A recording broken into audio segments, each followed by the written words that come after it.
To Venice now, where there's been a big protest today. It's all to do with depopulation in the Italian city. People are being forced out by rising rents, partly caused by the number of apartments being rented to tourists at inflated prices, they say. Well, the protesters carried suitcases to symbolise moving away from their own city. Let's get more now from Jane de Mosto. Jane joins me live from Venice, and you were at the protest this morning. Why were you there? Why are you supporting the protesters?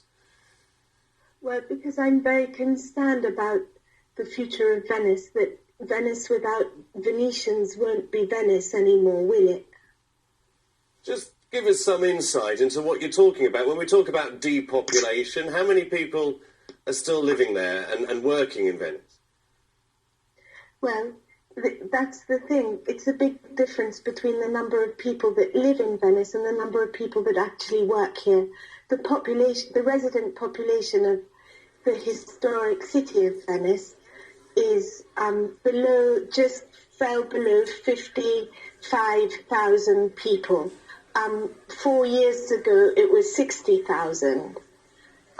But every day, there's over 40,000 commuters that come into Venice. But hang on, Venice's main economy, its main income is tourism. What are you trying to ask the authorities for? What are you trying to suggest? Without tourists coming in and paying those rents and buying meals in restaurants and buying souvenirs and coffees, Venice would be on its knees. It would sink. It's not what you do, it's how you do things. Of course, Venice has always had a large number of visitors coming to the city for centuries. It's such a special place.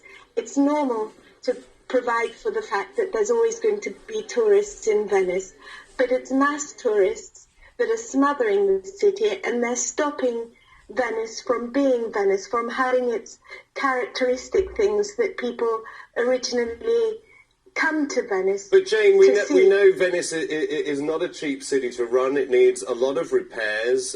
We know that flooding continues to be a huge problem there. There are some beautiful buildings that need a lot of repairs. Without that tourism, without that income, you can't sustain Venice. You can't sustain Venice by having locals living there.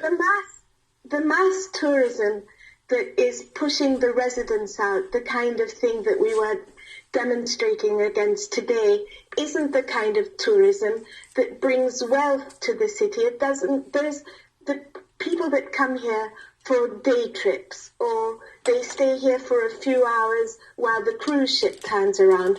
They're not leaving any money at all in Venice that can be used to restore the precious monuments, that can even be made to make their visits, their short visits to the city, comfortable. There aren't very many benches in Piazza San Marco already. They have these people called the guardians that stop people from being able to sit down on the steps in the piazza and eat their picnics.